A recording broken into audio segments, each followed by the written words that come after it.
G'day and welcome to the Genre Fiction Podcast. I am Jack Roney. And I'm Harry Colfer. Good morning. Good morning. Well, good morning for us. Our special Yeah. guest, Kate Brandes, is coming all the way from Pennsylvania, USA. Good morning or good evening to you, Kate. Thanks for joining us. Thanks so much for having me. So we'll start by running through your bio. So author Kate Brandes lives in a small river town of Riegelsville, Pennsylvania.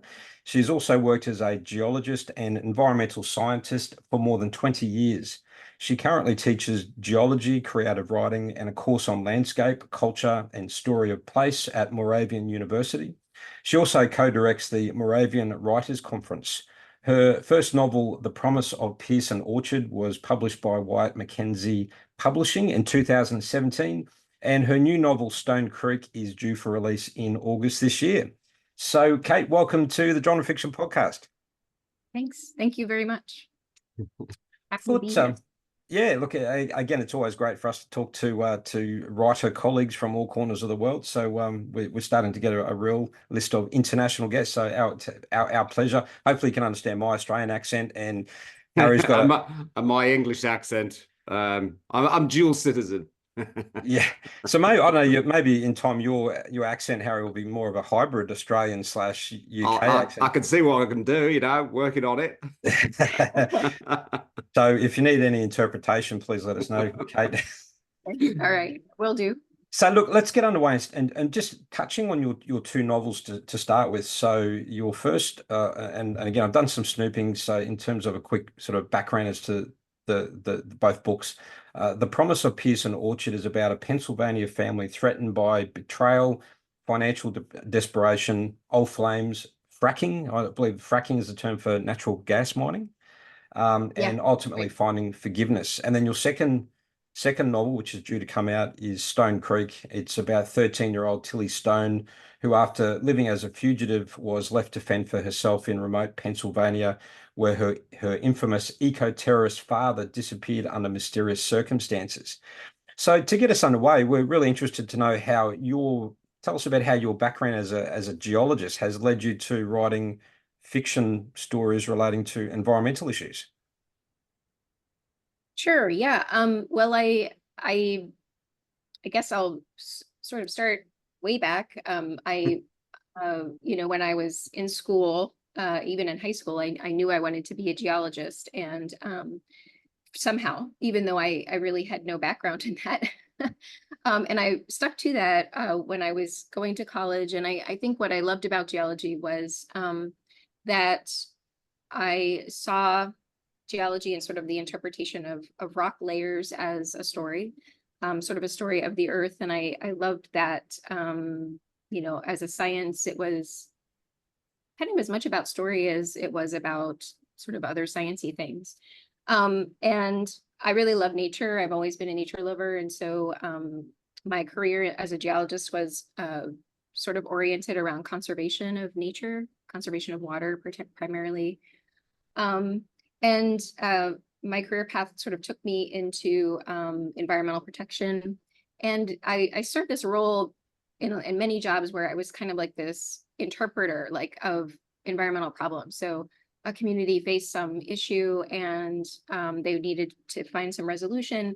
And I was the person who was sort of between the community and kind of other, maybe the government or whatever, interpreting in between. Mm-hmm. And so I, doing this work over many, many years, I came to appreciate how complex environmental problems are, and how it's so, it has to do with the community, the culture, the regulations, the science, but the science is only a tiny little bit. And really, to get any kind of resolution and to really get any kind of answer, there's not a right answer. A lot of times it's a very complicated thing. And so this is my way of saying that I was really interested in that complexity. I still am. And part of the reason that I began to write fiction was to explore that a little more. So in my first book, my characters all see this idea of natural gas exploration in very different ways.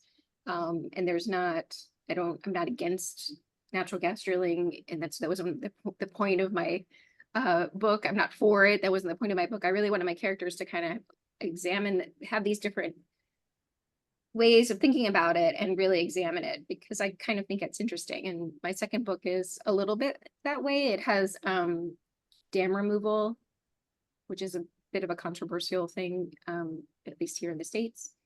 And again, sort of exploring that complexity. I mean, both novels are really about people. The environmental problems are sort of like, kind of what Undercurrent. sort of, yeah, exactly. Very good. Yes. So hopefully that kind of answers your question. I think my parents always thought I was going to be a geologist because we used to do a lot of walking, sort of Lake District and places like that, and I would insist on bringing back about half a rucksack of rocks that just look cool. I was really into more like fossils and stuff like that, but just if the rock looked cool, I just and usually because it was quite small, I'd end up having to carry my rucksack because it was just so heavy. But yeah, as I mentioned earlier before the podcast started, I did then end up becoming a biologist as close to geology as I could get, which was working on corals. So I spent a lot of time in the geology department because I had to process the rocks, the skeletons. Yeah, I'm still collecting rocks. I move them from home to home, and every time I go on vacation, instead of buying like a souvenir, I probably have a rock from Bring there. back a rock, yeah. And Kate, my first question is, in the real world, just listening to you describing your role as sort of an intermediary between the landowners and the government or the mining company, and you need to come across as being unbiased. That must be really challenging to sort of be seen as that person in between negotiating. You're providing the scientific evidence. There must be a lot of pressure to be not being seen to be leaning towards one party, and how and that conflict, is that sort of introduced in your writing? Are there any characters that kind of represent you as the person and the job that you do? Are there any sort of characters that sort of give your voice in your stories? I wouldn't say so. No, but I do think kind of what you're describing here is, it's hard to be a scientist and be viewed as objective a lot of times. And I think in some ways that was my attraction to exploring creative writing, because, I have done some work with using art to engage people in environmental issues. And I think, like visual art, but I also think that stories are so powerful at sort of being a neutral place for people to come and sort of discuss these things, and think about these things. And I think that readers are probably more open to taking in information in a story format than, receiving it sometimes from a scientist. So I think that was part of my desire to write fiction, was definitely about that. I did get in my dim and distant past, I did work for an environmental agency, a company that did impact assessments and stuff like that. And it is quite amusing. It depends on the company, I guess, that you're working for, because they sort of said that they had all of these highfalutin sort of ideals that they would be unbiased and the like, and what it boiled down to is whether they're getting paid or not, and and basically the ideals would go out the window with respect to the job and who's paying for it. And if the landowner wants the gravel pits cleared, there'll be nothing found. And that sort of thing, because they're paying the money, and if you don't do it, then basically your money source dries up. Unfortunately, often they are run as businesses rather than something a little bit more highfalutin. Yeah, I've had a lot of different jobs, and I've worked for private companies, and the for-profit world, and government and nonprofit world, and yes, I've seen many things. Yeah. So you talk a lot about, I guess, that one of the underpinning themes of your stories is are environmental factors, but just sort of off the back of what Harry's talking about, given that there's so much money is at stake, is another underlying issue allegations of corruption. Is that something that, in terms of how is that being managed, where, allegations, I'm not saying it's the case, but allegations or suggestions that a mining company is trying to take advantage of people, whether there is, backhand deals being done with government representatives in order to allow certain leases to be given to mining companies. Does that play into it either in the real world or in your fictional writing as well? This whole idea of the financial corruption that might sneak into this industry? That certainly plays like a part in my first book. Absolutely. There's there's a company coming into a small town, and of course the town is vulnerable and people are they're poor, they're, they need things, they're vulnerable in this way. And so, yes, that's absolutely kind of a topic. And does that happen? For sure. Yeah. Yeah. I don't want to say all companies are bad. That's not true. But certainly that does happen. Yeah. Mm-hmm. And it helps going into, I mean, I guess it does help writing in fiction, because you can bring those issues up, but it doesn't actually have to point fingers, which you could get into trouble with. Yes, exactly. Again, it's like kind of like having fiction is that more neutral place to kind of discuss some of these things. Yeah, and that's something that Harry and I have talked about with other guests on our podcast before, in terms of how we use fiction to sort of talk about the real world. And maybe we can delve into that in more detail as we progress. I just wanted to ask, in terms of you personally and your kind of desire to write fiction, I think something I've kind of made up my mind about is that for all of us that write fiction, regardless of our professional backgrounds, there's something inherently different about us that gives us the urge to write fiction. Even though we feel that we've got something to say, there's a particular message we want to get across, whatever it might be, regardless of our professional background. I think there's just something a little bit different about us people that embark on this gig of why do we subject ourselves to writing these long manuscripts. So for you, I'm guessing there might have been some sort of desire to do, obviously with your painting, you've got a creative side to you, on top of your scientific kind of side to you. Was there always under the surface this kind of desire to be creative and to write creatively? No. Well, there goes my theory. Yeah, no, there was, it's odd. And I think, like I grew up in a family. I have a sister, and my sister was the creative one, and I was the not creative one. I was the more logical minded, and I have a very logical mind. So that part is true, but I think in some ways I just accepted that for a long time. And it's not that it was like put upon me or anything. I didn't feel like I was burdened by this label or anything, but I just didn't question it, I guess. And no, I didn't do anything creative until I was about 35. And I can't tell you exactly why I felt very motivated at 35. I've told this story before, but at the time I had just had my first baby, my first son, and I was working full time, and I was, had the least time of any time in my life. But at that moment, I wanted to learn to write creatively. I wanted to write fiction. I can't tell you exactly why that came upon me. But I was very motivated. And even in that very busy time, I just decided I was going to write a short story. And it took me an entire year to not to write it. I mean, I wrote it, but to revise it enough where I felt like it was okay. And then, it took me the next 10 years to write the first novel, and to the point where it was something that could be out in the world. And I've never strayed from it since. I do really love writing. But I'm not somebody, I hear so many writers say that, well, I've been writing, I can't not write. I mean, I would say that, yes, it's true now, but it was not something in my life for a really long time. I did always love story though, and I always read fiction from a very young age, and I always journaled.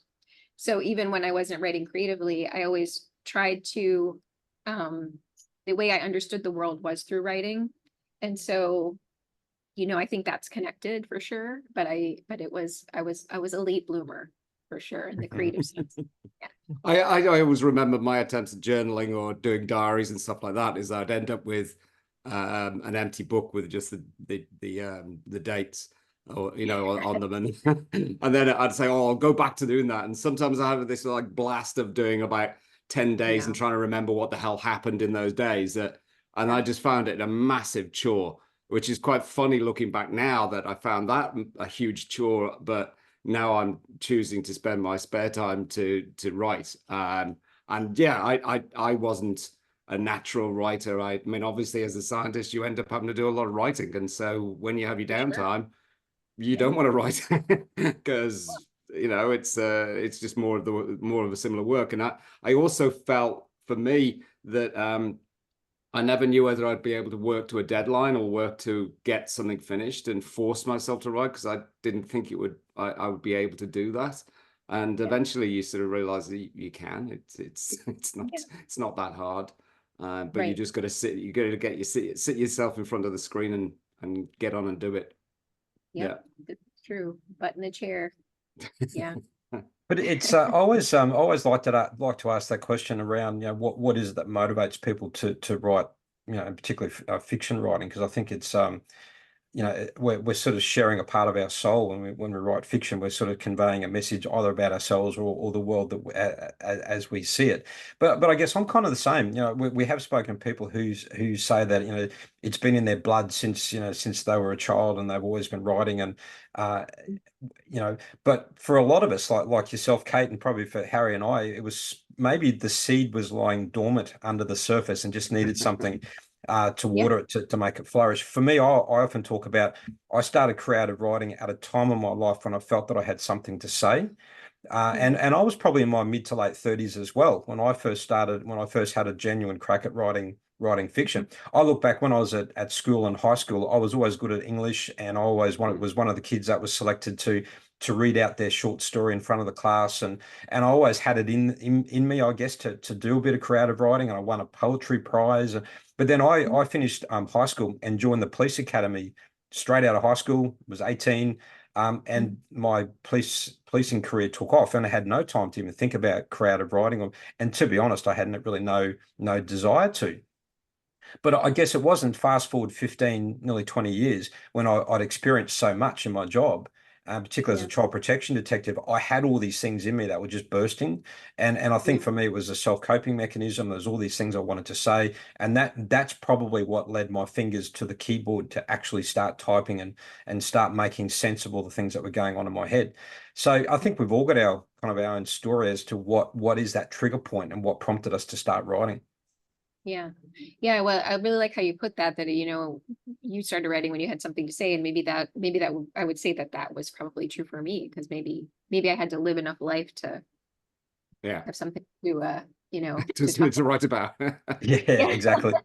I do wonder how much of it is also that reality of mortality is that at some point you're going to pop your clogs. I mean, I get to see this on a daily basis, that this happens to people. And if you write and you leave books behind, then at least there's a mark you've left. I don't know how much of that is the impetus, especially as you're getting into your 30s, 40s, and you're going, actually, I want to sort of leave something behind, rather than kids.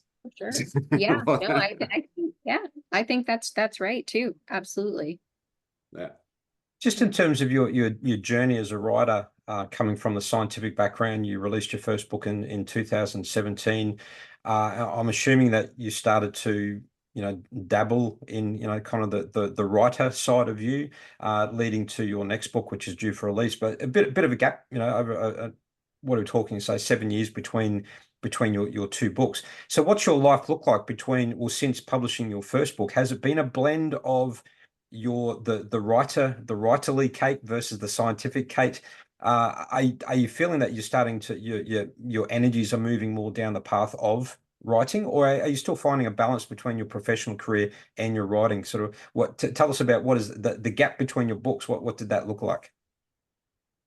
Yeah, I mean, I was there in my mind there was no gap in some ways. Like I was always writing the whole time. I was writing on the second book. So the second book took me 7 years, it took a while. Wow. Yeah, I've always been writing, but I've also always been working. So yeah, the blend of the scientist and the writer has held true. And it has, the writing goes more slowly because I have this other thing that I'm doing. And it's weird about identity. I feel like, sometimes I have felt like just because of maybe I was between a science job, that I was going to be heading more in the writerly direction, and maybe I'll just be a writer now, but it hasn't happened that way. I've always gotten another job, or and I've taken a more of a turn toward the sciencey side. So I kind of bob back and forth, really. And I teach now, as you mentioned, but I've really only been doing that for a few years. Like I guess it's like 6 or 7 now. But that's a new gig for me. Previously, I was out, in the world doing other sciencey things. But anyway, yeah, it's been both things going on. Yeah, I think when the vast majority of writers have a day job that they that pay the bills and stuff like that. But so often it's going to depend on what day job you do, because at least for me, my shifts are long, but when they finish, I come home and I do not have to do a damn thing about my work. So yeah. my time is if I'm not sleeping due to being absolutely flogged on shifts, but my time is mine. Whereas I compare that to my wife, who's spent a lot of time as a teacher, and her time is not her own because she's got to do all the marking and everything else. And so her, a lot of times different jobs will impact a lot more into your free time, and therefore limit the amount of time you've got to follow the writing dream, I guess. Yeah. And I mean, I think you kind of work with whatever schedule you have in some ways. Like I've had many. And I guess the good thing about the teaching is I do get these long breaks, so I sort of try to get the writing to a certain point where it's like a stopping point, and I will even make notes to myself, like a little README file, so that when I come back to it 4 or 5 months later, I'm not completely lost, and I have set it up so that I can start without having to sort of retrace my footsteps for a month. Yeah. We were speaking. Sorry, go ahead. No, that's it. No, go ahead. Yeah, we were speaking with Claire Connolly, and she was saying that because when she started writing, she had small kids. She had about an hour in a nap time, and so now she still writes in these bursts where she can do 2,000 to 3,000 words in an hour gap. Wow. And it's like, wow. Yeah, that's amazing. Yeah. One way of doing it. So just yeah. Yeah, going back to that question around, I suppose, how do you define yourself? We talked about that blend between the scientific you and the writerly you. I suppose for all of us, how do we define ourselves? And usually a test for that is when you first meet somebody and they say, "And what do you do?" And I find I still struggle with that. And this is my question for you, Kate. How do you answer that? I'm a scientist who writes. I'm a writer. At what point do we allow ourselves to call ourselves a writer? How do you answer that question if someone says, "So tell me about yourself, what do you do?" Yes, it's tricky. It's very tricky. And I think maybe particularly tricky when you have a profession that is quite different from your writerly self. And people don't necessarily equate the two together. It becomes tricky. So I'm much better at talking about myself as a writer. For a very long time, I was very uncomfortable even saying that. I just didn't feel like I owned that. But I do feel that way now. I do feel like I can claim that.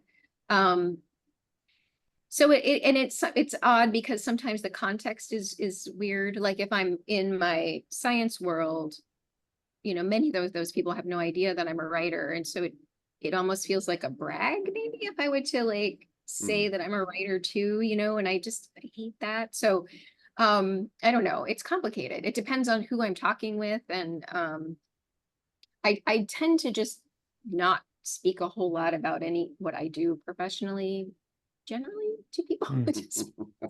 I feel like it's a long story. I think we all wear different caps, and I still, yeah, it is very complicated. I still feel uncomfortable saying I'm a writer. I don't know yet whether I've got the credibility to say that. You know, we've talked before about at what point can you say that you've made it as a writer? You know, at what point can you say that you've been successful and you've earned the right to call yourself a writer? And other people say, well, look, if you're writing, you are a writer. You know, regardless of if you've been published or you know you're not a bestseller, you can still proudly call yourself a writer. But I think, yeah, I think a lot of us kind of fear that, share that fear of, well, look, we don't want to be kind of bragging, or we kind of just don't feel comfortable in our own skin just yet. And I think it takes time to evolve. You know, even for me, I was a police officer for 33 years. I've been a couple of years out now, and then I morphed into a job where I was teaching other law enforcement agencies. So I was still very much in that sort of law enforcement world, but still writing. I kind of keep my different selves separate. I coach a men's soccer team. I don't talk to them about writing. I talk to them about soccer, and for them, they don't know that I do writing. So I think, as you say, depending on what environment we're in or who we're talking to, we tend to kind of, you know, we tend to wear different caps depending on the audience that we're with. Yeah, for sure.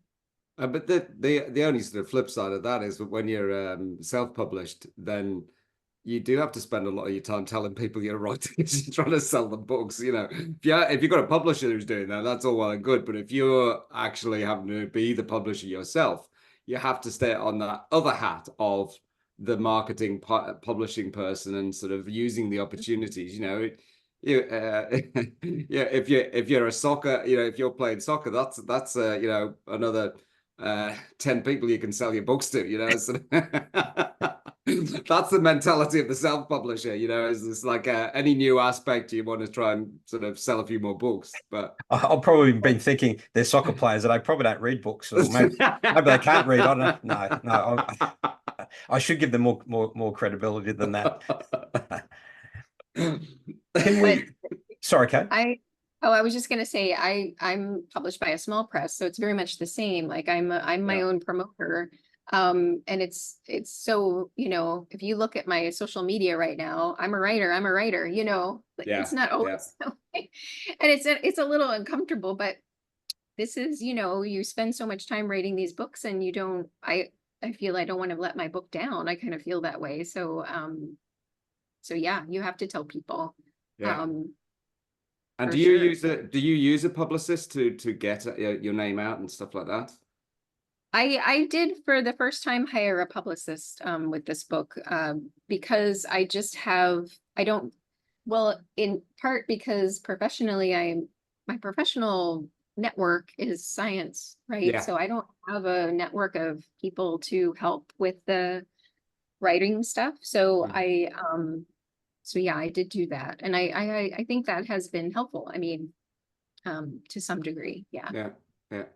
I think a lot of writers are introverts, and it is a big step to, you know, put yourself out there and market yourself. And some people, you know, some writers say, I just want to write. I just want to be in my own little cocoon and write. And you know, I don't like the whole putting myself out there. And yeah, I think we've all gone down that path of feeling a bit squeamish about that. But at some point, you just got to say, well, look, that's a big part of it, isn't it? You're not only are you promoting your books, you're promoting yourself as the author, and you know, whatever you can do to get your name and face out there, it's very important.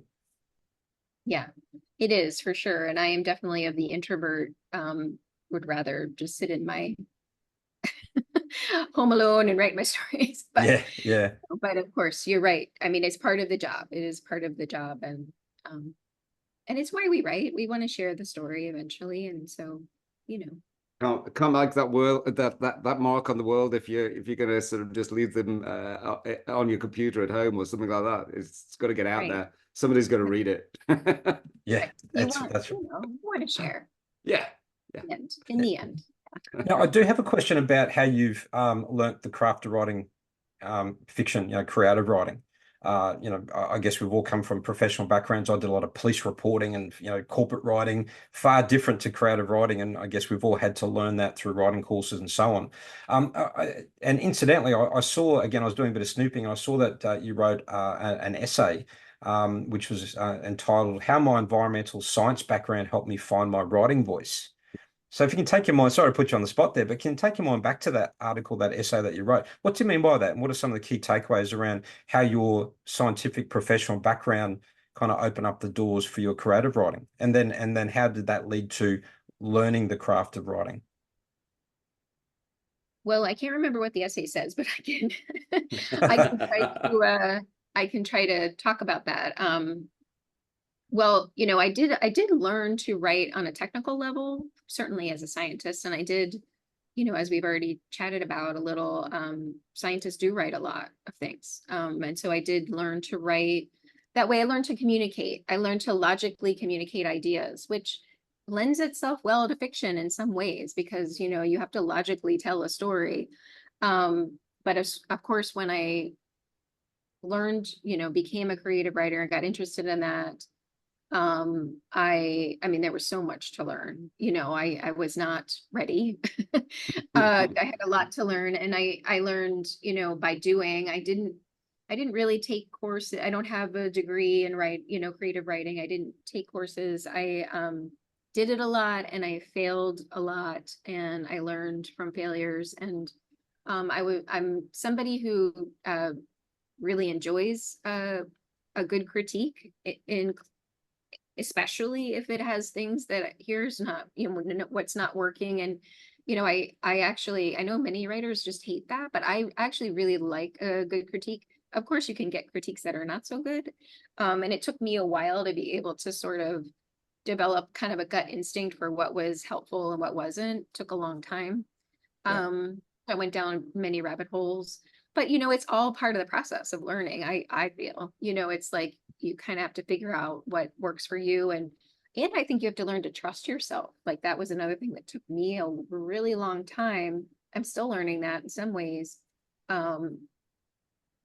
To trust sort of some instincts. Not that I'm certainly always right, or that I even know what I'm doing at this point, but I have learned some things over the last, 15 plus years.